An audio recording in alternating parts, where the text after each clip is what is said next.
सभ्यता से भरपूर शास्त्री परिवार की इकलौती बेटी मोहिनी को बचपन में ही पढ़ाई के लिए विदेश भेज देते हैं, जहां से वो सालों बाद ग्रेजुएशन पूरी करके इंडिया वापस आती है, जो अब संस्कार, सभ्यता, संस्कृति जैसी चीजों से कोसों दूर होती है।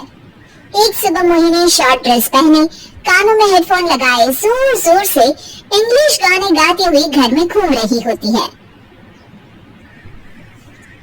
सुबह सुबह भगवान का नाम लेते हैं, राक्षसों की तरह चिल्लाते नहीं। पॉप्स, आपको अच्छे गाने की बिल्कुल समझ नहीं है, सो ठीक है चलो। अरे मोहिनी, पापा से ऐसे बात करते हैं क्या? सारी तमीज भूल गई हो? ओह मॉम प्लीज, इतने बड़ी भी कोई बात नहीं हुई, सो डोंट ओवररिएक्ट। ऐसे ही दिन बीतते हैं जिसमें मोहिनी के तौर तरीके, रहने और बात करने का ढंग उसके मम्मी पापा को परेशान करने लगता है। भला कोई मानेगा कि ये मेरी बेटी है? रीति रिवाज और संस्कारों से तो इसका दूर दूर तक कोई नाता नहीं, और अब तो लगता भी नहीं कि कभी होगा। अरे ऐसे कैसे नहीं होगा? लड़कियां सारे नखरे अपने माँ बाप को ही दिखाती है। ससुराल जाकर उन्हें सब कुछ करना भी पड़ता है और मानना भी। पत्नी की बात शास्त्री जी समझ जाते हैं और कुछ ही दिनों में अपने से भी ज्यादा धार्मिक परिवार में निखिल के साथ मोहिनी का रिश्ता पक्का कर देते हैं। रिश्ता तो पक्का कर दिया, पर यहाँ मोहिनी को कैसे मनाएंगे? शादी ब्याह के मामले में आटे में नमक जितना झूठ तो चलता है जी। इसी तरह एक के बाद एक तिकड़म लगाते हुए दोनों मिलकर मोहिनी को शादी के लिए तैयार कर लेते हैं और मोहिनी निखिल की शादी हो जाती है, जिसके अगले दिन से ही मोहिनी दोबारा अपने पूरे अवतार में शॉर्ट ड्रेस पहनकर घर में घूमने लगती है। बहू को ऐसे देख सास की आंखें फटी की फटी रह जाती हैं।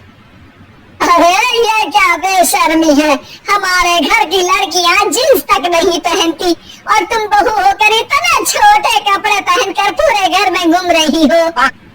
सीरियसली मॉम, प्लीज आप अपनी इस 80 के दशक वाली सोच में मुझे इंक्लूड मत करो। हाय तौबा, एक तो बेशर्मी दिखाती है, ऊपर से सास के साथ जुबान भी लड़ाती है। अरे जल्दी कपड़े बदल कर आ, घर की पहली आरती तुम्हें ही करनी है। इतनी देर में निखिल भी वहाँ आ जाता है। माँ, पापा आने वाले हैं, पूजा का सारा सामान तैयार है ना? ये पूजा हमेशा मेरे बॉयफ्रेंड्स के पीछे पड़ी रहती थी और अब हस्बैंड के पीछे भी आ गई। मोहिनी की बातें सुन सास तो अपना सर पकड़ लेती है, लेकिन निखिल किसी न किसी तरह उसे पूजा के लिए कन्विंस करके कपड़े चेंज करने के लिए भेज देता है, जिस पर पूजा खत्म होने के बाद वो एक बार फिर अपनी शॉर्ट ड्रेस में आ जाती है। बहू, ये क्या तरीका है? संस्कार नाम की कोई चीज है या नहीं? नहीं ससुर जी, संस्कार मेरा दूसरा बॉयफ्रेंड था, अब तो मेरा उससे कोई कांटेक्ट नहीं है। मोहिनी का जवाब सुन के ससुर तो भगवान नाम जपते वहाँ से चले जाते हैं, लेकिन सास बहू के बीच कहासुनी फिर शुरू हो जाती है, जिसे इग्नोर करते हुए मोहिनी घर से बाहर चली जाती है और देर रात घर वापस आती है।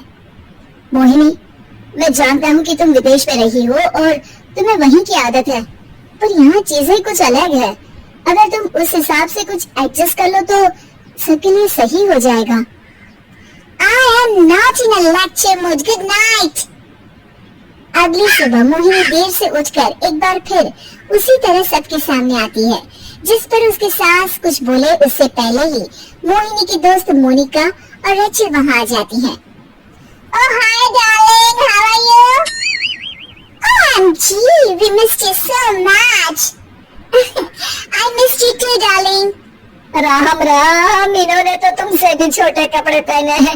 अरे तुम लोगों के अंदर कोई शर्म लिहाज बाकी भी है या सब बेच खाई? मोहिनी, तुम्हारी मेड कुछ ज्यादा नहीं बोलती?